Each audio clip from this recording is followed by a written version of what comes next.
This is the effective end of the Akuma legacy. And I didn't even recently get to go back and play a bit of this, but I definitely had a lot of experience with this character in this game. And I think the story of Akuma as a character is probably the most interesting in Tekken 7 than he is in any other fighting game's inclusion. We're going to talk about him being in maybe Super Turbo, right?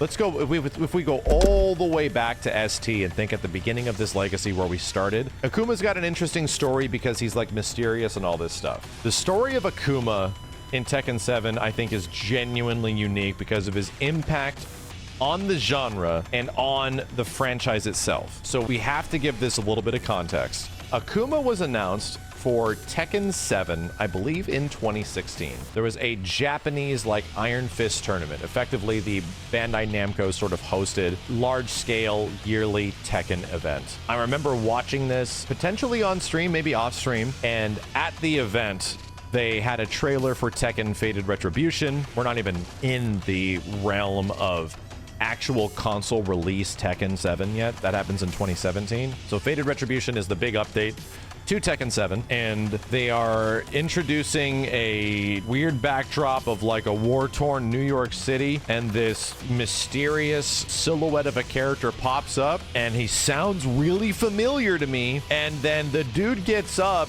and it's the goddamn Akuma symbol, and the crowd goes nuts.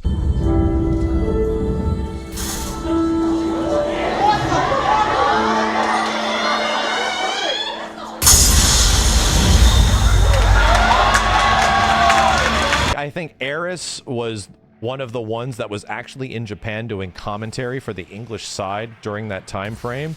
And he's like just losing his fucking mind. I'm losing my fucking mind. It is like the craziest. What in the holy dumb shit is happening? Akuma is in Tekken 7? Why is that surprising? And why is it also not surprising? Street Fighter Cross Tekken, as the game we just played, was not specifically the highlight of each game's franchises that they sort of wanted it to be. Capcom was not doing super great with their fighting game franchises around this time, and also Bandai Namco was not doing super hot with Tekken. This might have been one of the scariest periods for Tekken, possibly outside of Tekken 4, just financially, right? And this is before the release of Tekken Tag 2. So anyway, there's a deal that's struck between Capcom and Bandai Namco where they effectively allow each other to create a game with their franchises. Capcom goes full send, puts like 1 billion Tekken characters and shit all over Street Fighter Cross Tekken. Obviously, Bandai Namco did not have the same response. So why didn't they? Why was Akuma the only effective guest character from Capcom that showed up in Tekken 7? Well, Cross Tekken did pretty bad and was marred with a ton of problems before the game was out and after the game was out. People were mega pissed, and this put Bandai Namco in a bad spotlight where they were already not doing super great with Tekken at the time. And this was sort of the beginning of Crapcom, right? The sort of fall from grace that was like Marvel vs. Capcom 3 and Street Fighter 4, where Capcom was doing really good with their Capcom fighting games. Street Fighter Cross Tekken was the oh, screw you guys sort of moment of like, you greedy sons of bitches. This, I'd say, stigma really carries for a very long time. Even though Tekken 7 wouldn't be like 5 years later till Akuma eventually shows up as like a functioning character in that game. It takes a long time, and a lot of people still ask to this day, because they were going to make a Tekken Cross Street Fighter. We saw like screenshots of it, or at least character art and also character models, that game was going to exist at some point. But then after Cross Tekken didn't do specifically great, Tekken Cross Street Fighter just sort of fell by the wayside and eventually just got silently canceled, even though if you ask the developers, they'll mostly say, you know, it's on like permanent hiatus. They'll never say it's actually canceled. I think they still sort of hover around that. Many people are like, man, are we ever going to get Tekken Cross Street Fighter? Is that ever going to happen? And I'm like, no, that's not going to happen. You know why? Because it already happened, dude.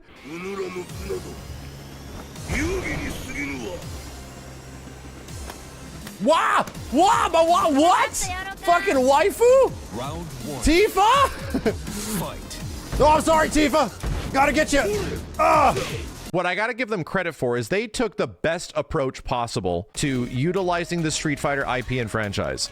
Instead of doing what Capcom did, which was just a massive crossover with a sort of unique story for the characters just existing in the same world as each other, Tekken went a bit more straightforward. They went low impact instead of maximum impact, right? So what they did was quite literally inject Akuma into the story mode of Tekken 7. And now this dude is not just a Street Fighter character. This dude, no shit, exists in the world of Tekken. He's an assassin sent to kill Heihachi and shit, and this is the last game Heihachi would be alive in, so his presence is ridiculous. He's also technically the final super secret boss of the game, some wild Shin Akuma bullshit, right? So he's all over the story mode, right? He's just like, he literally is a key critical part, which is why we have talked several times of just like, where does Akuma go after this?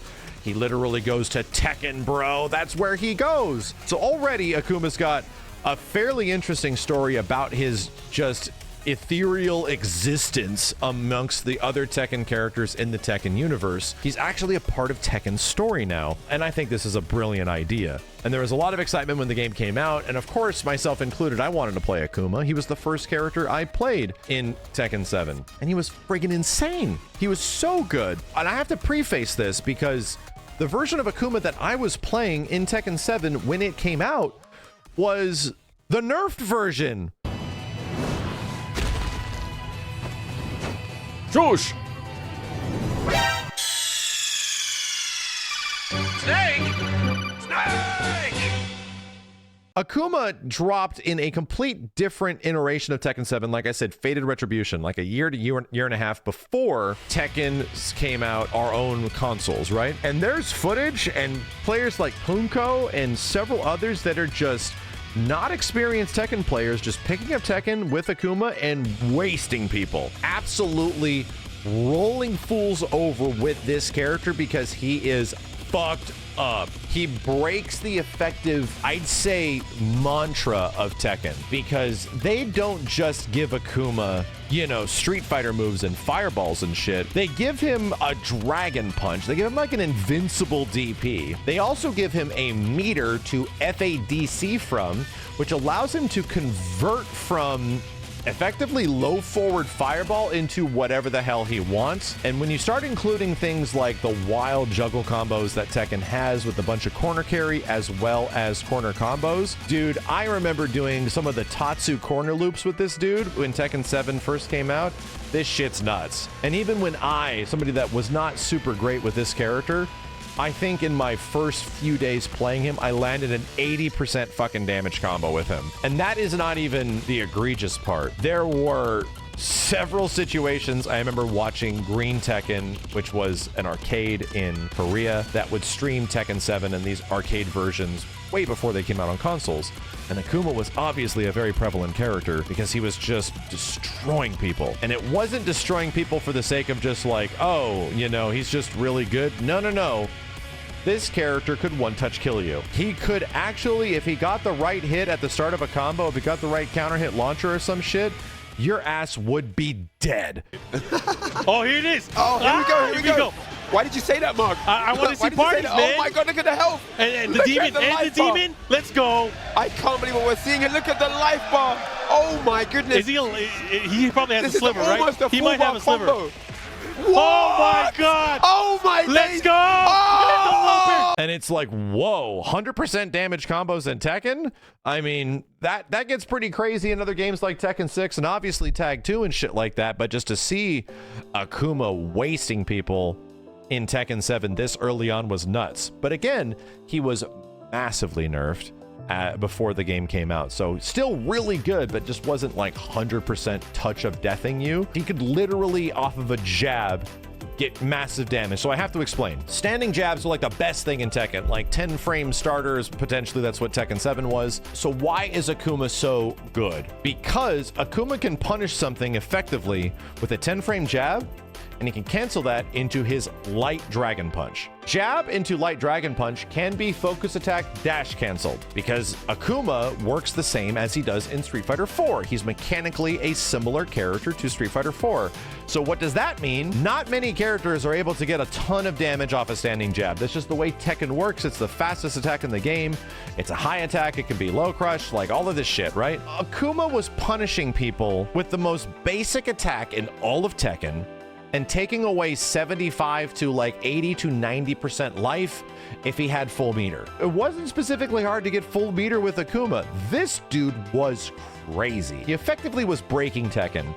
Not only that, lows in Tekken aren't usually like massive converters. You know, if you have a low attack in Tekken, like a Snake Edge or something, which is like a 20 to 25 frame low, something that takes like a big amount of startup, you're gonna get some decent damage off of it, but not like all the damage in the world. The problem with Akuma was that his lows were godlike. His sweep was amazing, and his effective low forward fireball could fucking just rush forward, convert to massive damage that led to corner to like, holy shit, dude, I am fucking toast. So Akuma was not just like a character that was threatening from one angle or two. It was all over the place on the ground.